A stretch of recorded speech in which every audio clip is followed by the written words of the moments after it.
నమస్కారం నాగార్జున గారు. నమస్తే అంజి గారు. గత ప్రభుత్వంలో ప్రతి చిన్న విషయానికి గూడా నోరేసుకొని పడినోళ్ళు, లేతే ఇంకొకళ్ళు అని జెప్పేసి వాళ్ళందరికీ మొన్నటి రిజల్ట్ జూసినట్టయితే ఏ ఒక్కరు గెలవల. ఇప్పుడు మాజీ మంత్రులు ఎవరైతే ఉన్నారో వాళ్ళందరూ ఓడిపోయారు సార్. అవును.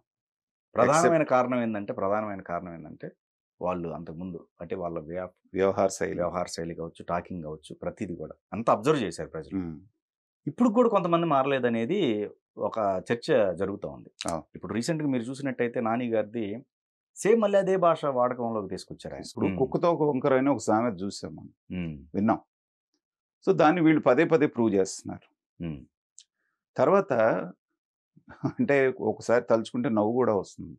మనకి ఈ మధ్య ఒక యాడ్ సోషల్ మీడియాలో కొన్ని వీడియోస్ చూస్తున్నాం. హ్మ్. హచ్ కుక్క అని ఒకటి ఉంటుంది. అవును. మూతి నల్లగా ఉంటుంది. అవును. ఇద్దరు మనుషులు కూర్చొని ఉంటారు పక్క పక్కన. ఆ ఓనర్ ఒళ్ళో కూర్చున్నప్పుడు ఈ కుక్క అవతల వాడు ఏదన్నా అంటే ఎగిరి వాడి మీద పడి కరవటానికి ప్రయత్నం చేస్తూ ఉంటుంది. హ్మ్. ఈ ఓనర్ ఒళ్ళో నుంచి తీసి దాన్ని పక్కన పెట్టిన తర్వాత ఆ పక్కన ఉన్న ఆయన దాన్ని కొట్టినా మెదలకుండా కూర్చుంటుంది. ఓకే. మళ్ళీ ఒళ్ళోకి తీసుకోగానే మళ్ళీ ఎగబడతా ఉంటుంది. ఇది చూసి నవ్వుకున్నాం మనం. కానీ కొడాలి నాని విషయం తీసుకుంటే దీంతో మనం కంపేర్ చేయొచ్చు. హ్మ్.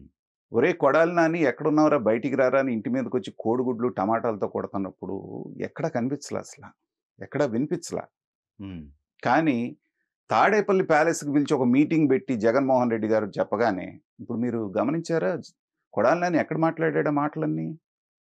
హ్మ్. తాడేపల్లి ప్యాలెస్‌లో మాట్లాడాడు. ఓకే. సో అందరు కార్యకర్తలు, నాయకులతో సమావేశం పెట్టుకొని జగన్మోహన్ రెడ్డి గారు ఆ టైంలో మాట్లాడారు. అక్కడ తిట్టుంటాడు. ఓకే. ఓకే. ఏమంత చప్పచప్పగా ఉన్నారు? ఎందుకు మాట్లాడట్లేదు? మీ పాత పద్ధతి మార్చుకోకపోతే అసలు చచ్చిపోతాం. ఏదో అక్కడ క్లాస్ పడ్డది. హ్మ్. సో మళ్ళీ బయటకొచ్చాడు. ఎందుకంటే ఇందాక చెప్పిన హచ్ కుక్క ఉదాహరణలో యజమాని ఒళ్ళో ఉందప్పుడు. హ్మ్. కాబట్టి అక్కడ చూపించాలి కదా ఆ పౌరుషం. అందుకని వెనకటి కొడాలి నాని వచ్చాడు. ఇదే మాట నువ్వు ఇప్పుడు గుడివాడ సెంటర్‌లో ప్రెస్ మీట్ పెట్టి మాట్లాడు. అప్పుడు కదా నేను మొగాడిని అంత బారు ఇంత లావు అని చెప్తూ ఉంటారు కదా! కాబట్టి ఏంటంటే వీళ్ళ నైజం, హ్మ్. వాళ్ళ స్థాయి ఏదైతే ఉందో ఆ స్థాయిని బట్టే ఉంటుంది గానీ అంతకు మించి ఏమి ఉండదండి.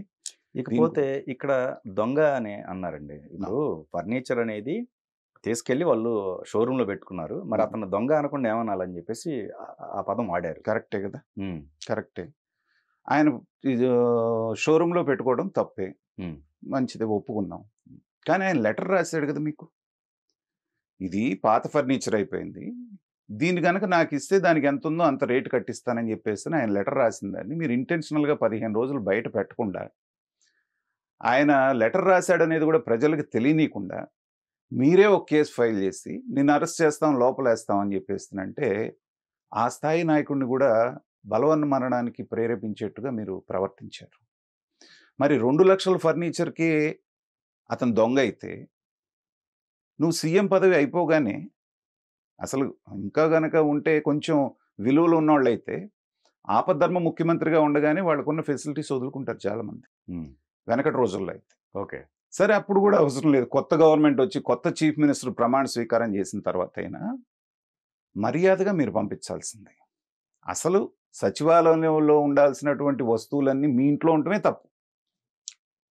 కానీ సరే ఏదో ఆయనకున్నటువంటి భయాలో లేకపోతే ఇంకోటో మూలాన సచివాలయం సెట్టింగ్ మీ తాడేపల్లి ప్యాలెస్‌లోనే యేసుకున్నారు. అయిపోయింది. చీఫ్ మినిస్టర్‌గా దిగిపోయారు. దిగిపోయిన తర్వాతైనా దానికి ఇవ్వాల్సినటువంటి అవసరం లేదా? అది కొన్ని కోట్ల రూపాయలు విలువ చేసేటువంటి సామాగ్రి అక్కడ ఉందనేటువంటిది చెప్తున్నారు. మరి 2,00,000 ఇది తీసుకున్నటువంటి వ్యక్తే దొంగైతే, కోట్లాది రూపాయలది వాళ్ళ దగ్గరే పెట్టుకొని ప్రభుత్వం చెప్పే వరకు మీరు అన్న తర్వాత లెటర్ రాశారు డబ్బులు కడతామని. అప్పుడు దాకా పెట్టుకున్నవాడిని ఇంకా అంతకంటే పెద్ద పదం వాడాలిగా. డకాయిట్ అనాలా? లేకపోతే దండుపాళ్యం బ్యాచ్ అనాలా? ఏమనాలి? కాబట్టి మాట్లాడేటప్పుడు ఒకళ్ళని వేలెత్తి చూపించేటప్పుడు 4 వేళ్ళు మనల్ని చూస్తూ ఉంటాయి అనేటువంటిది మనం గమనించుకోవాలి. పోనీ మీకున్నటువంటి వందలాది, వేలాది, లక్షలాది కోట్ల మధ్యలో అది ఎంత? గౌరవంగా ఇచ్చేసి సాక్షి టీవీలో పొద్దునుంచి సాయంత్రం దాకా వేసుకోవచ్చు కదా! మా హీరో చూడండి, మా సింహం చూడండి. అసలు అయిపోగానే మొత్తం కోట్లాది రూపాయల సామానంతా హ్యాండ్ ఓవర్ చేస్తాడండి ఎంత గౌరవంగా ఉండేది. ఇవాళ ఒక తప్పుడు పని చేసి దాన్ని కవర్ చేసుకోవడానికి ఇన్ని పిల్లి మొగ్గలేయాల్సిన పనే ఉంది. అందుకని తెలివితేటలు మీకేనా ఉంది? వాళ్ళు ఏమన్నారు, మాకు డబ్బులొద్దు, మాకు సామానే కావాలన్నారు. జరగబోయేది కూడా చెప్తున్నాను, గుర్తుపెట్టుకోండి. ఆ, ఆ సామాను హ్యాండ్ ఓవర్ చేసేటప్పుడు మొత్తం మీడియా ఛానల్స్ అన్నీ అక్కడే ఉంటాయి. ఒక్కొక్క వస్తువుగా తీసుకొచ్చి లారీలో ఎక్కిచ్చేది మొత్తం చూపించి, మళ్ళీ దాన్ని దించే వరకు కూడా లైవ్ టెలికాస్ట్ చేస్తారు. ఓకే. ఎందుకంటే వాళ్ళు ఎన్ని సామాను తీసుకెళ్లారు, ఎన్నాళ్ళు వాడుకున్నారు దాన్ని, అడగకుండా ఇవ్వకుండా ఎట్లా అట్టి పెట్టుకున్నారు అనేది ఎక్స్పోజ్ చేయడానికి అధికార పక్షానికి ఒక ఛాన్స్ వచ్చినప్పుడు వాళ్ళు ఎందుకు వదులుకుంటారు? ఉమ్, అలా కాకుండా మీరు అధికారం పోగానే మూడో కంటడికి తెలియకుండా పంపించేస్తే ఏం కుర్చీలు టేబుల్ కొనుక్కునే స్తోమత లేదా జగన్మోహన్ రెడ్డి గారికి? ఓకే. కాబట్టి ఇది చిల్లర వ్యవహారం. ఒకవేళ ఆయన పనిలో ఉండి మర్చిపోయినా కింద ఉన్నోడనే చెప్పాలి. సరే ఇదిగో గతంలో మనం ఇలా అన్నాము, ఒక మనిషి ప్రాణమే పోయింది, సిగ్గు అభిమానం ఉన్నాయని కాబట్టి ఆయన ప్రాణం తీసుకున్నాడు, మనకు అలాంటివి లేవనుకోండి, కానీ ప్రజల్లో బదనాం అవుతాం కదా, ఎందుకని ఎవడని చెప్పనన్నా చెప్పాలి కదా. ఇది చేసిన తర్వాత ఆ పీరియడ్ ఎవరో ఉన్నారు అతను, ఆయన ఇప్పుడు మాట్లాడతారు. కానీ ఇదే అంశంలో అండి శివరాం గారు ఎందుకు మాట్లాడట్లేదు, ఎందుకు స్పందించట్లేదు లేదు? అంటే అంజి గారు ఒక మహానాయకుడి కడుపున అంతటి మహావృక్షం నీడలో ఆయనకు పుట్టేటువంటి పిల్లలు అంత స్థాయిలో రానిచ్చిన వాళ్ళు చాలా తక్కువ మంది ఉన్నారు. ఎందుకంటే ఈ 5 సంవత్సరాలు వాళ్ళు ఎలా బతికారో మనం చూసాం. ఓ రకంగా కోడెల శివప్రసాదరావు గారికి వచ్చినటువంటి చెడ్డ పేరులో వాళ్ళ పాత్ర కూడా ఉంది. ఆ తర్వాత ఆయన ఎన్ని రకాలుగా మాట్లాడారు చూసాం. టికెట్, సత్తెనపల్లి టికెట్ లేదంటే చంద్రబాబు నాయుడు గారికే వ్యతిరేకంగా మాట్లాడినటువంటి వ్యక్తి కన్న తండ్రిని దొంగ దొంగ అని చెప్పేసి అన్నిసార్లు వాడు మాట్లాడుతూ ఉంటే, కొడాలి నాని బయటకు వచ్చి మాట్లాడాల్సిన కనీస ఇది లేదా?